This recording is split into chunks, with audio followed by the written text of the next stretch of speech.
I think it's ridiculous. Why? Why are they charging 10 cents for a bag? In her clean, uncluttered apartment, Singer can fit all of her trash from the past 5 months into this mason jar. Our streets will be so clean that you'll be able to eat warm ice cream from the sidewalks, and that's not an exaggeration. I think that we can write one thing, but what we're willing to let go of kind of tells a little bit more about us. Good morning and welcome to CUNY TV. I'm Minda Smiley. And I'm Tiana Freeline. Today, we're talking trash in New York City, literally from trash art to living trash free. We'll also visit a Queens community that has received citywide recognition for its clean streets. Each day, 13,000 tons of garbage and recyclables are collected by the Department of Sanitation. But garbage isn't the only thing piling up on sidewalks. New Yorkers throw away almost 2,000 tons of plastic bags every week. Tiana Freeline breaks down the city's plastic bag problem and its plan to fix it. New York's plastic bag problem is in plain sight. They overflow in trash cans, they stick in trees, and you can even find them at the beach. And when Eric Shaw went surfing last spring at Rockaway Beach, he encountered more than just waves. I surf, and I was out in Rockaway, and I was actually paddling through plastic trash in the water. And I thought, you know, we've kind of come to that point where somebody needs to do something. So Eric took his own advice and created an internet petition to ban single-use plastic bags in New York City. It amassed almost 10,000 signatures in just under a week. You know, they've done the whole let's recycle them, and I can show you like some of the recycling bins where they have them available. No one recycles them. So instead, we have all these wasted bags. The numbers are staggering. New Yorkers use 5 billion plastic bags annually. In 2008, plastic bags accounted for 1,700 tons of trash each week. New York spends $10 million a year to transport 100,000 tons of plastic bags to other states. The momentum is building for New York to confront its plastic bag problem. And the New York City Council is considering a bill that will require consumers to pay 10 cents for paper and plastic bags. Consumers have mixed reactions to the proposed fee. I think it's ridiculous. Why? Why are they charging 10 cents for a bag? Much money you spend in the store, it should be free. You know, we use bags that we already have. So, I mean, I guess I kind of feel like I'm kind of maybe being more conscious of the environment. But New York won't be the first city to charge a fee for plastic or paper bags. Washington, D.C. charges 5 cents per bag, and Los Angeles banned plastic bags. There, consumers must pay 5 cents for paper bags. We've seen really good results as far as changes in consumer behavior out of Washington, D.C., where there was about at least a 60% drop in the amount of single-use bags used. The American Progressive Bag Alliance says that 30,000 people who work in the industry will be affected, and besides, recycling of plastic bags is increasing. But I do use my bags for garbage, so they get recycled by the super. Lucky super, I guess. The American Progressive Bag Alliance released a statement that said this proposed ordinance would drive up the cost of already expensive groceries for New Yorkers. But driving up the cost of bags is exactly what the bill aims to do. The goal? To encourage consumers to make a conscious decision or think twice before they use a plastic or paper bag. This is Tiana Freeline in New York City. Manhattan produces more garbage than any other borough, but it's the only borough that doesn't dispose of its own trash. Reporter Therese Chen made a trip to the Upper East Side, where there's a controversial plan to put a waste transfer station. The planned construction of a garbage transfer station on the Upper East Side is drawing a lot of environmental concern from local residents. There will be hundreds and hundreds of trucks going there on a daily basis, up a ramp that has still to be constructed wider, and they will produce a lot of fumes and pollution that will add only to all the pollution that's already there from the very, very heavy traffic. I think it's horrible. I think it's detrimental, and I think it serves no purpose for this area that's been primarily designated for small children the youth and teenagers. The 91st Street Marine Transfer Station, or MTS, is a part of New York City's solid waste management plan that was passed in 2006. One of the plan's main goals is to achieve borough equity, which requires each borough to dispose of its own garbage. Currently, Manhattan is the only borough that has no waste transfer station. Newtown Creek in Queens has the most, with 19. Rebecca Bradspees, an environmental law professor at CUNY, calls the situation an environmental injustice. Whether it was on purpose or happened through a lack of attention, the overwhelming majority of the waste transfer stations are collected in a couple of communities, which means that they bear burdens for the rest of the city. These communities tend to be already challenged with other polluting activities, which makes their environmental quality very poor. They're very high asthma rates, very high rates of cardiovascular disease, and other kinds of health effects associated with heavy truck traffic and high pollutant loads. Some, however, doubt that building a transfer station in Manhattan will solve the problem. Asphalt Green, a recreation center right next to the 91st Street site, is one of the opposition groups. Board member Kirsten Feldman says the solution should be improving the existing transfer stations, not building new ones. There is nothing in the current solid waste management plan, there's not a dollar that goes to help the communities that already have a lot of the transfer stations. There's a lot of new technology in pollution controls that can be put on those existing transfer stations. So we think that money should go to actually solving problems in communities where they occur, so they have real solutions to problems, not symbolic solutions.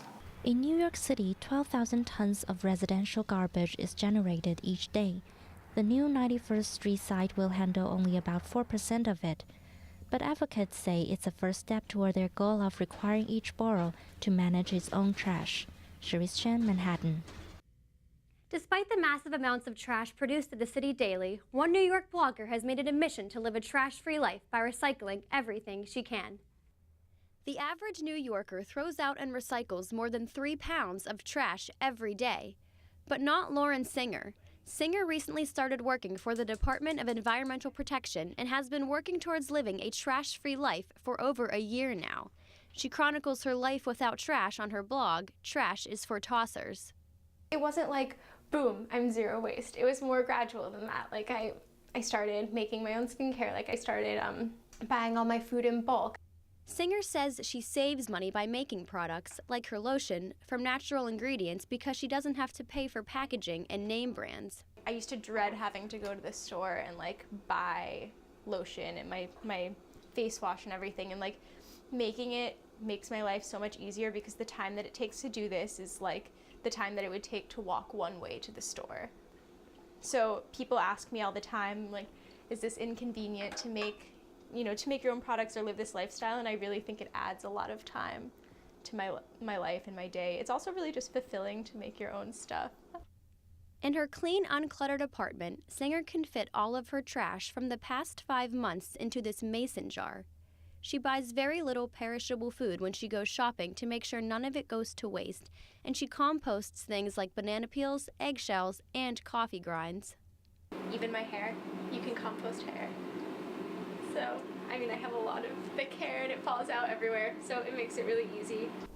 She also cuts back by storing everything in glass mason jars instead of using plastic. She cuts back on waste even more by doing things like making homemade Band-Aids out of reusable cotton rounds. Many of these tips are found on her blog.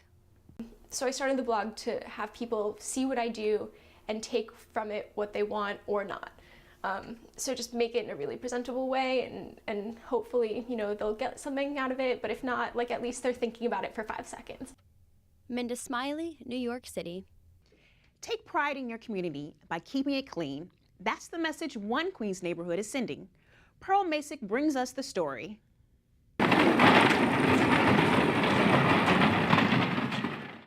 Dustpans and brooms in hand, David Rosasco and his team of volunteers gather on Woodside Avenue every Saturday morning with one mission in mind. We're trying to show that in Woodside, And a working class community has first class values, and our streets will be so clean that you'll be able to eat warm ice cream from the sidewalk. At 9 a.m. sharp, Rosasco and his team of volunteers set off to remove trash and graffiti from some of the busiest streets. The Woodside Neighborhood Association started 4 years ago to improve the appearance of the area. You see improvements all over this because of himself and his followers, you know. Storefronts on Roosevelt Avenue and surrounding parks are slowly being revitalized after several planting and greening projects. Despite the support that the group now receives, initially gathering community support for the association wasn't an easy task. You always have one or two naysayers, but the vast majority now stop in the street and have a conversation. I mean, isn't that the beginning of everything? Many business owners in the area are grateful for the positive changes they see. Especially you know, with the fire hydrants, you know, he tried to clean all those graffitis and all the, you know, the subways there. As you can see, Woodside really changed a lot now since David started this project. Nearby in Sunnyside, Queens, a business improvement district, or BID, called Sunnyside Shines, also helps keep their neighborhood clean. The shopping hub has seen a ton of beautification efforts since the BID was established in 2008. Prior to the BID coming in, the streets in Sunnyside were lacking in cleanliness, if you will. There was a lot of garbage. The sanitation department will only do what's in their budget. Many BIDs are established to provide extra sanitation and cleaning services that aren't covered by the city, but it comes with a cost. Higher taxes that business owners don't want to pay. Woodside doesn't have a BID, but Rosasco and his team say that isn't a problem. The only thing we don't do these days is lay asphalt and concrete. We're doing all the other work that keeps this community in good order. In November of last year, the Woodside Neighborhood Association was honored by the Parks Department for its work. But it's not the recognition that keeps them going. It's their pride in what they have accomplished on their own. In Queens, I'm Pearl Masek. What do coffee stirrers and rusty steel have in common? Look closely and you might see them as works of art. In Queens and Staten Island, 2 artists are finding creative ways to reuse discarded items. Layla Falls has the story. You probably can't guess what all this is made of. 2 New York artists have found a way to recycle items most of us don't look twice at before throwing away. These holes here are just, they're lengths of straw that I just chopped up from, Philip Cobell builds sci-fi buildings and miniature landscapes for gamers and hobbyists out of discarded materials. You know, you go into these places and you say, like, listen, if you're gonna throw these things out, can you set them aside for me? Cobell now uses everyday discarded items such as plastic plants and candle stands to create kingdoms of art.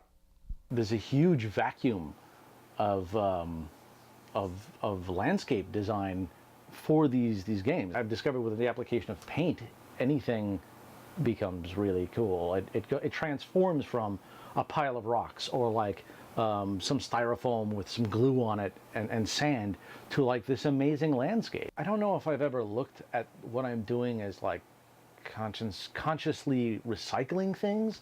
Like I keep hearing the term like upcycling. I just look at it as taking free materials and making beautiful stuff. According to City University of New York professor David Joslett, using found items as art was a historical method that continues on today.